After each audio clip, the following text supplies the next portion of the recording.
కేంద్ర ప్రభుత్వం ప్రవేశపెట్టిన బడ్జెట్ ను పేదలకి బడ్జెట్ ను కార్పొరేట్లకు అనుకూలమైనటువంటి బడ్జెట్ ను హోదాను విభజన చట్టంలోని హామీలను అమలు చేయాలి. విభజన చట్టంలోని కేటాయించాలి. విద్యా వైద్య రంగాలకు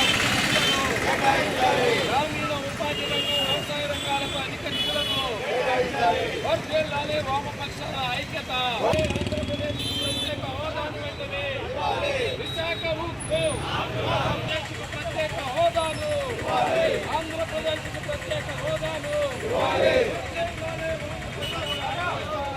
దోషిపెట్టడం, లక్షల కోట్ల ప్రజాధనాన్ని కార్పొరేట్లకు దోషిపెట్టడం, దేశ సంపదను వనరులను కార్పొరేట్లకు దోషిపెట్టడం.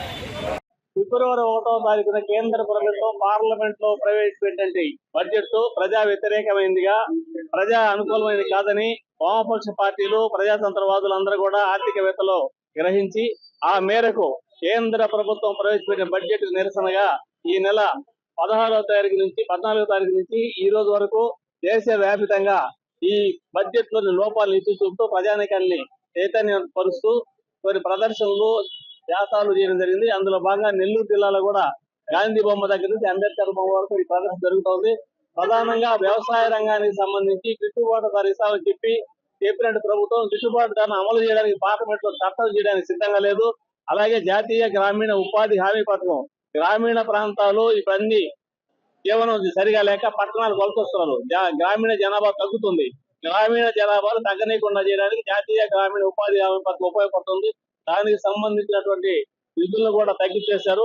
ఇలాంటి తప్పుడు వైఖరిని అవలంబిస్తున్నారు. అలాగే ప్రభుత్వ రంగ సంస్థలన్నింటినీ కూడా తమకు అనుకూలమైన కార్పొరేట్ రంగాన్ని కట్టబెట్టడానికి ప్రయత్నిస్తున్నారు.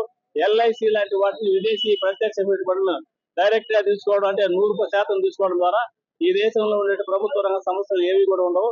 ఈ అన్నిటిని కూడా ప్రజానీకానికి తెలియజేస్తూ ప్రజలకు చైతన్యవంతపరుస్తూ కేంద్ర ప్రభుత్వం అనుసరిస్తున్న ప్రజా వ్యతిరేక, కార్మిక వ్యతిరేక, ప్రజాతంత్ర వ్యతిరేక విధానాలను తిప్పుకొడతామని చెప్పి తెలియజేస్తూ కేంద్ర ప్రభుత్వం బడ్జెట్ ప్రవేశపెట్టింది. కొంతవరకు మధ్యతరగతి వరకు ఉపశమనం కలిగింది. కానీ ఈరోజు రైతాంగానికి కానీ గ్రామీణ ఉపాధి హామీ పథకం ఇప్పటికే బకాయిలు ఉంది. కోత విధించారు బడ్జెట్ లో. గ్రామీణ ఉపాధి పథకం ఏదైతే ఆ రోజు UPO గవర్నమెంట్ లో పెట్టారో గ్రామీణ ప్రాంతాలకు ఉపయోగకరంగా ఉండే దాంట్లో బడ్జెట్ ని ప్రభుత్వం కోత విధించింది. దీన్ని వామపక్షాలుగా మేము వ్యతిరేకిస్తున్నాం. అదే పద్ధతులు ఈ రాష్ట్రానికి ప్రత్యేక హోదా ఇస్తామని ఆ రోజు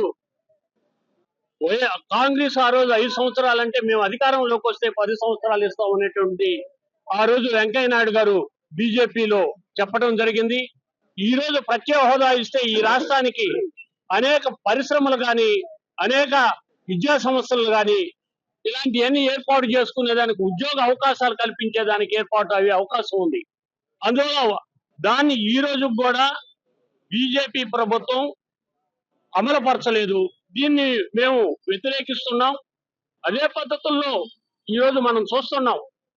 గ్రామీణ ఉపాధి పథకమే కాకుండా స్కీమ్ వర్కర్లు ఏదైతే కనీస వేతనం కూడా లేకుండా వాళ్ళ చేత ఎక్కువ శ్రమ చేయించుకుంటూ ఆ శ్రమకు తగ్గ ఫలితం ఇవ్వకుండా కేంద్ర బడ్జెట్ లో కూడా నిధులు కేటాయించేదానికి కేంద్ర ప్రభుత్వం దీన్ని నిధులు కేటాయించలేదు. ఓ పక్క SC ST అట్లాగనే మహిళలకు సంబంధించినటువంటి అనేక రకాల పెన్షన్లు కూడా తగ్గిస్తున్నారు. ఈరోజు సర్వే నిర్వహిస్తున్నారు.